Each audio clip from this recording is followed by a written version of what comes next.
Okay, remember that they're changing my voice. In this video, I'm going to prove definitively that America's hell, and not just because LGBT people are changing my voice to sound gay at times and changing my voice in every video and all my video looks and pictures, but because there's a bunch of sadistic people who also abuse LGBT people. I'm not gay myself, but that's also part of it. So let's start with a very simple explanation of politics. How do we understand politics? Well, in a country that historically stigmatizes black people more than other people, though one can make a case at least that Native Americans in America's history had it harder because of what happened within the boundaries of America, not around the world, okay, they stigmatize black people most, right? And they shouldn't be stigmatizing anybody unfairly. Okay. So the two major political movements in a nutshell. One is a white supremacist movement that swears up and down, at times at least, it swears up and down that it's not a white supremacist movement. That's the conservative movement. The other is it's like what they call a pinko communist movement, not just because it's disproportionately LGBT, but because it's communist-ish. And it's certainly communist when it comes to conceptions of human importance. So both parties agree that Jesus, okay, who is a person of color, who is me, okay, they both agree that he's not important. Well, think about this for a second. First of all, we know that, you know them by their fruit. Okay, you don't pick grapes from thistles or thorn bushes. I'm not being racist. I'm just trying to help you understand. So black people, soul brothers, Jesus comes back. He's going to be black. He's going to be in the flesh, right? You do the math with the clouds, and you see that he's me. The clouds are figurative. The water's figurative. The miracles are figurative. They're miracles in the sense that what are the odds that we're on this planet in the first place where God is being drawn in a certain way through martial arts, what have you? Okay, there you go. And so both parties are basically saying, we do not believe a black person can be great. He can do some circus tricks in the NBA. He can be some kind of token minority in the business world. Be a token minority president. He can give some nice speeches in the white man's tradition. But they both do not believe that a black person can be great. Greater than Martin Luther King, divine, great. Well, how do we know? Well, communists ban religion. The left does not take religion very seriously. There's tons of atheists on the left, Satanists. There's shallow churches that just, some are feminists, some are LGBT, some are token minority, ethnic churches. They just don't take the message of universal pinpoint and moral precision seriously.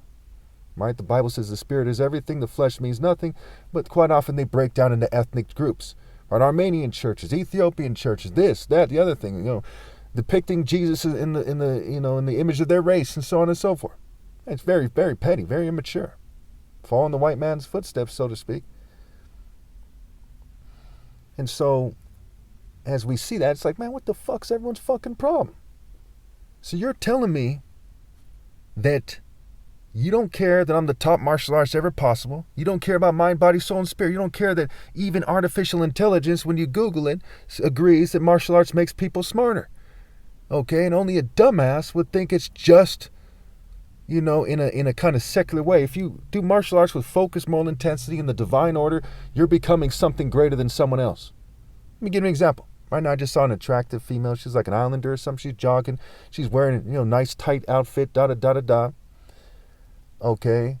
In a sense, it's too sexy to be modest, but, whatever. That's not the point of this video.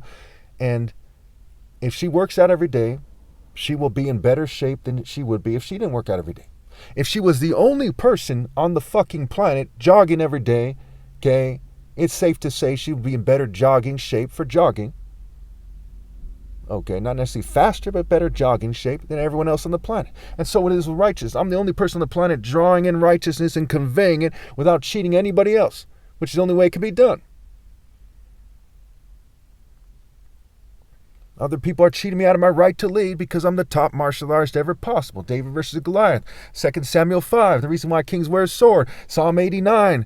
God anointed a warrior. The Lord is a warrior. Exodus 15:3, on and on and on and on. But to these groups of people, their stated argument that they back with their money, with their lifestyle, with their dating choices, with what they fight for, when they'll join a gang or police or military, what they beat people up, kill people for, what they die for, whether they see it that way or not, what they live for. Their argument is that magically doesn't matter, and that I'm just a black guy. Doesn't matter if my dad's a brain surgeon to them, okay? If I don't become a brain surgeon or something myself, that doesn't matter.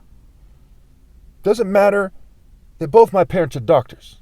That the apple doesn't fall far from the tree, like father, like son. These things don't matter. Doesn't matter that I'm oppressed for doing what is precisely right. Doesn't matter that the system is racist and unfair. And like they say, even white people say, I've probably heard this saying from white people, that it's not what you know, it's who you blow, what have you. All that doesn't matter. What really matters to them, you know them by their works, their deeds, their fruits, their actions, what they commit to. All that matters to them is the groupings that they're in. The white supremacists on the right, shamelessly white, tax breaks for the rich, tax breaks for the middle class, they're disproportionately white.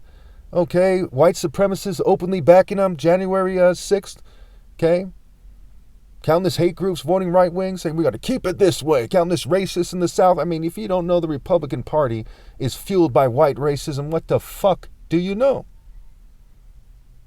And token minorities, like they always have, been kissing racist white ass, saying that their master is right. That's nothing fucking new. Just in. And then you got the left wing. Okay? They're an alliance of people who are allowed to have power in the white man's country. In fact, most people in America are liberals. They're not conservatives. They're either liberals and they self-identify, or they cross the line into liberal thinking, right? They want what is logical, not to conserve whatever there is right now. Say you're in school, for example, high school or college, you don't agree with something. Do you want to conserve it anyway? Because no, most people don't want it to conserve. They will say, hey, change it in a way that makes sense. Who gives a shit if it doesn't give the white man the upper hand? Hey, treat me fairly. Hey, don't be a racist. Most people think that people shouldn't be fucking racist and conserve racism, which is basically what it means to be a conservative, with an emphasis on rich racists, rich whites, Jews, and LGBT racists, eugenicists, scientific racists, social Darwinists. Most people don't want fucking Hitler to be fucking in charge. Call it a fucking hunch. Whether he's Jewish, white, LGBT, or an alliance of the three who don't like each other, who fucking hate everyone else too.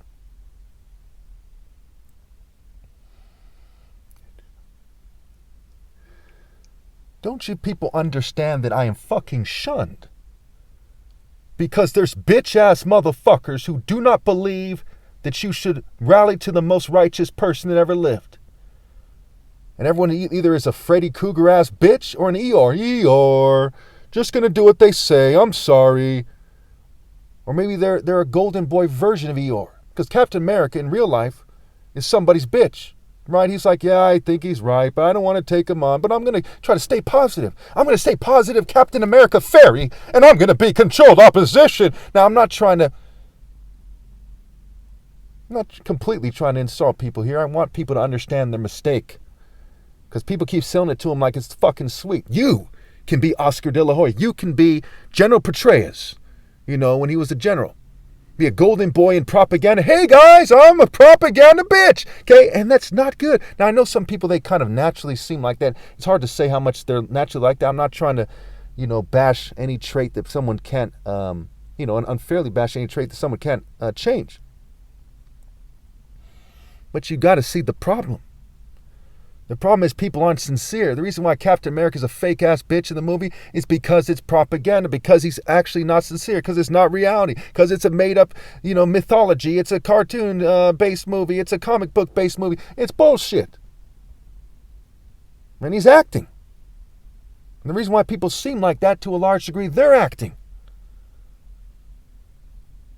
Now, I don't want to go too much over time here, but to make a long story short, there's a bunch of Lex Luthor type motherfuckers in real life, right? The real life version of these things. Lex Luthor, Sabretooth, the people on the screen, Crossbones. Skull and bones, crossbones, like a fucking pirate. He's a ruthless fucker. And there's a lot of those guys out there who are Republicans. Some of it spills over into the left. Part of it has to do with the Department of Corrections. You know, prison gangs and COs have more in common than people think. It's that ruthless, kind of heartless, satanic spirit of the white colonist. Okay? Now, a lot of black people are crypto Jews. They're mixed with white. I'm part white, but I'm not... my dad is from Africa, and my mom, she just kind of submits to my dad, and my dad's genes are very pronounced. And I'm not entirely blaming genes. Nurtured, in my book, in the vast majority of cases, the determinant in human behavior. Your environment, what food you eat, how you're raised, schooling, and on and on and on. Okay. So, that's that, right? There's like a bunch of social controllers in a neo-colonial spirit who at every turn, and some of them are nice, some are nice old ladies, some are nice Asian people walking down the street right now, some are nice Hispanic, they're cool, kind of laid back, kind of, they're nice people from various races, every race, what have you. But they're still social controllers on a spectrum. And all of them, by their actions, by their rhythm, by their heartbeat. Some of them, they might even bow down. They're a gang stalker. They know I'm Jesus. They saw the bumper sticker. They put one and one together. Maybe they're told behind the scenes. I don't know. But they seem sincere. Maybe it's the machine doing it. And they bow their head and so on and so forth. But first and foremost, they're led by the governing class, right? So their vibrational state, their human state, their, if you want to call it a human state, their state of being, their energy, their spirit, their motion, their movement, their ways, their paths. They're saying that they cannot respond to the presence of God's Son with obedience, which is how you give someone their rightful place. When you go to a doctor's office, you say, that guy's a doctor, and you treat him like a doctor. You get on a plane, the pilot, you don't say, hey, why are you trying to fly the plane? You give him his place. And so on and so forth. When the Son of God comes here to America, in the most liberal place like on the planet, in California, how did they respond? And keep in mind, there's a lot of fake liberals in the closet conservatives, and that's part of what I'm saying. It's not something that confounds my point, and like, damn near is the point. How did they respond? They respond by denying me my rightful place. Females shunning me, censoring me on social media. I mean, how fucking petty is that? These people think that they're everyone's mom or something. Some kind of gay guy with a wig and lipstick thinking he's everyone's nanny. It's a nanny state, a ninny state. As, Alex Jones was saying that, I don't agree with him about everything, mind you, but he's right about that. It's a bitch-made state. No, we don't want you to talk to him. No. A bunch of Walter Pecks. No, it doesn't work that way. A bunch of fucking bitches. I'm being fucking shunned? Out of a gorgeous woman in a nice house or apartment, nice queen-size bed, very clean room like a hotel, gorgeous chick, lingerie. I'm being cheated out of that.